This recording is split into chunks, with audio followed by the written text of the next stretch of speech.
धन्यवाद आणि यानंतर मनोगत व्यक्त करण्यासाठी आणि शिवप्रेमींना शुभेच्छा देण्यासाठी आपल्या महाराष्ट्र राज्याचे मुख्यमंत्री देवेंद्रजी फडणवीस साहेब यांना मी विनंती करतो।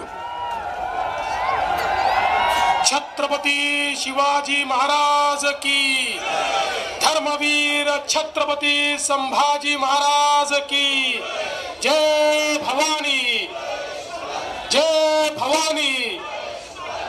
हिंदवी स्वराज्याचे सरसंस्थापक छत्रपती शिवरायांना मानाचा मुजरा करतो। भारतीय राज्यघटनेचे शिल्पकार भारतरत्न डॉक्टर बाबासाहेब आंबेडकर यांना मानवंदना अर्पित करतो।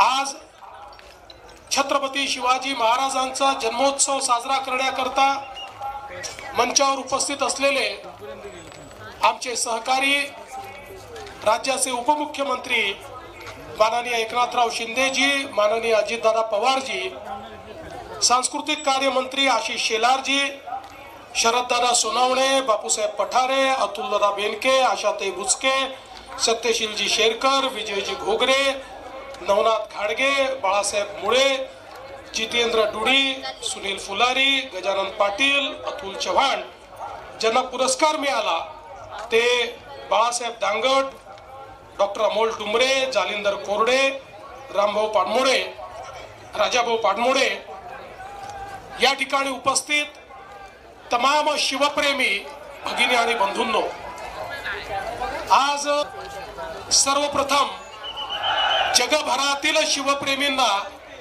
छत्रपती शिवरायांच्या जन्मोत्सवाच्या मी मनापासून शुभेच्छा देतो। खरं म्हणजे आजपासून 5 वर्षांनी छत्रपती शिवरायांचा 400वा जन्मोत्सव आपण साजरा करणार आहोत आणि त्या निमित्ताने आपण या शिवनेरीवर आल्यानंतर इथल्या मातीमध्ये आपल्याला स्वराज्याची जी स्फूर्ती मिळते, स्वराज्याचं जे तेज मिळतं, ते तेज घेऊन महाराष्ट्राची सेवा करण्याकरता आम्ही सर्व लोक या ठिकाणी येत असतो। आपल्याला कल्पना आहे की ज्या काळामध्ये संपूर्ण भारतामध्ये अनेक राजे राजवाडे हे मुघलांचं मंडलिकत्व स्वीकारून त्या ठिकाणी नतमस्तक होते, अशा काळामध्ये आई जिजाऊंनी छत्रपती शिवरायांना घडवलं आणि सांगितलं या मराठी मुलकामध्ये, या हिंदुस्थानामध्ये ज्या प्रकारे अनाचार, दुराचार आणि अत्याचार चाललेला आहे, या मुलखाला त्यातनं स्वराज्याकडे नेण्याची जबाबदारी शिवबा तुझी आहे। आणि छत्रपती शिवरायांनी हातामध्ये तलवार घेतली, 18 पगड जातीच्या लोकांना एकत्रित केलं, मावळ्यांची फौज तयार केली आणि देव, देश आणि धर्माची लढाई सुरू केली आणि खऱ्या अर्थानं स्वराज्य स्थापन करून पहिल्यांदा भारताचा आत्माभिमान जागृत करण्याचं काम जर कोणी केलं असेल तर ते छत्रपती शिवाजी महाराजांनी केलं।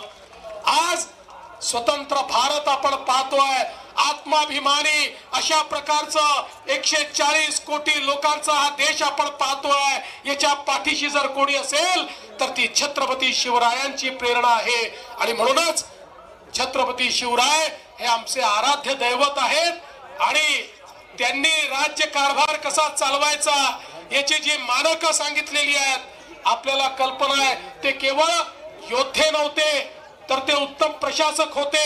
पर्यावरण असेल, जलसंवर्धन असेल, जंगल संवर्धन असेल, या ठिकाणी वेगवेगळ्या प्रकारचं व्यवस्थापन असेल, या सगळ्या व्यवस्थापन शास्त्राचे गुरु हे छत्रपती शिवराय होते आणि म्हणून ते आदर्श राजा होते आणि म्हणून त्यांना जाणता राजा आपण म्हणतो, त्यांना श्रीमंत योगी म्हणतो। कारण या छत्रपती शिवरायांनी, आपल्या राजांनी स्वतः करता काहीच केलं नाही, आपलं संपूर्ण आयुष्य हे रयतेच्या कामी लावलं आणि म्हणूनच खऱ्या अर्थानं या श्रीमंत योगी अशा आमच्या राजाची आठवण आपण ठेवतो। आज या निमित्ताने मी जास्त बोलणार नाही, पण एवढंच सांगतो की छत्रपती शिवरायांचे किल्ले हे आमच्या करता कुठल्याही मंदिरापेक्षा मोठे आहेत आणि म्हणून या किल्ल्यांचं संवर्धन झालं पाहिजे। या दृष्टीने सातत्याने आपण काम करतोय, त्यातल्या अडचणी आपण दूर करतोय। स्वराज्याची राजधानी रायगड या ठिकाणी अनेक कामं आपण सुरू केलेले आहेत। शिवनेरीचं रूप आपण पाहतोय, याच्यामधल्या अडचणी आपण दूर करतो। मला सांगताना आनंद वाटतो, आता आपण एक टास्क फोर्स तयार केलाय आणि शिवाजी महाराजांच्या किल्ल्यावरची सगळी अतिक्रमण काढून टाकण्याचा निर्णय आपण घेतलेला आहे। काही झालं तरी अतिक्रमण त्या ठिकाणी राहणार नाही। यासोबत ज्याचा उल्लेख माननीय शिंदे साहेबांनी केला, देशाचे प्रधानमंत्री माननीय नरेंद्र मोदीजी यांनी युनेस्कोची एक कॉम्पिटिशन होते, त्या कॉम्पिटिशनच्या माध्यमातून ते जगातले वारसा स्थळ हे त्या ठिकाणी नेमतात, ज्याला जागतिक वारसा म्हटलं जातं। अशा कॉम्पिटिशन मध्ये भारताच्या वतीनं माननीय मोदीजींनी छत्रपती शिवाजी महाराजांचे 12 किल्ले हे त्या ठिकाणी नॉमिनेट केलेले आहेत।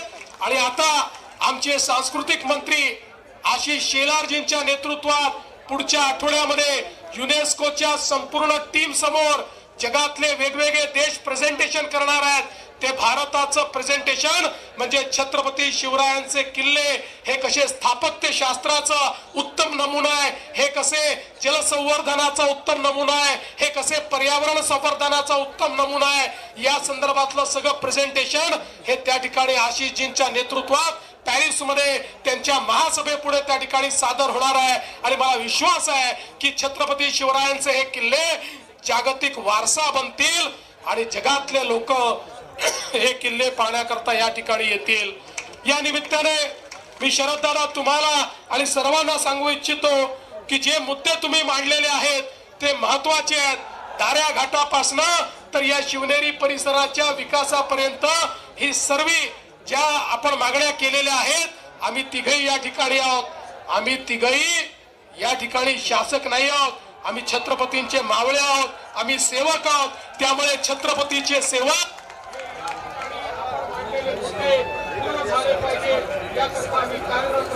हा विश्वास व्यक्त करतो। पुन्हा एकदा चारही पुरस्कर्त्यांचं मनापासून स्वागत करतो, अभिनंदन करतो आणि संपूर्ण जगातील शिवप्रेमींना छत्रपती शिवरायांच्या जयंतीच्या शुभेच्छा देऊन माझं बोलणं संपवतो। धन्यवाद। जय हिंद, जय महाराष्ट्र, जय शिवराय। धन्यवाद। आणि यानंतर आपल्या सर्वांचा आभार व्यक्त करण्यासाठी मराठा सेवा संघ